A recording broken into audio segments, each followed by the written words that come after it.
Hi, my name is Leon Zaporski. I'm a first year PhD student in physics, and I work in the Quantum Optical Materials and Systems group under supervision of Dr. Claire Legol and Professor Mete Atature. Today I want to tell you more about the academic posters. The obvious question to ask is, what is an academic poster? Well, you have definitely heard about the academic conferences. These are events bringing together scientists with common background so they can share their latest results. Usually these are presented in one of the two formats, either a PowerPoint presentation given to a large audience, or a face-to-face talk with those interested specifically in your research. Such a face-to-face talk happens during so-called poster session, and as the name suggests, presenter is supposed to refer to the poster she or he prepared. When preparing such poster, you have to follow some basic guidelines.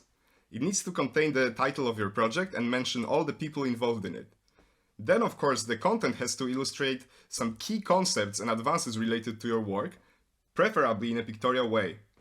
Almost always you will want to mention work done in other groups, and in such case you will need to include a list of papers you refer to. Before giving you more specific tips, I want to highlight what the key ingredient of an academic poster is.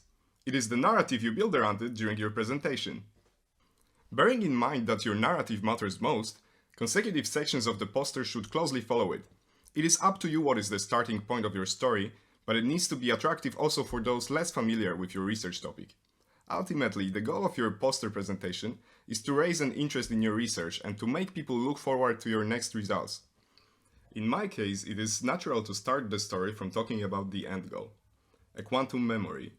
Quantum memory will open up new ways for completely secure transfer of information and will let the future quantum computers reach their full potential. Now, this is an exciting thing for every physicist I know, so it is probably a good place to start. The next step will be an introduction of a platform we want to turn into such hardware and the model behind it. In this way, me and my audience can adopt a common language. And then, when we're all on the same page, I can talk about limitations of existing solutions and advantages of the solution I work on. Research is a never-ending story, and even though you may find all the answers to the questions you've asked, you will always come up with some new questions. Mention them in the concluding sections. Try to make people excited about those. This will likely make them follow your work.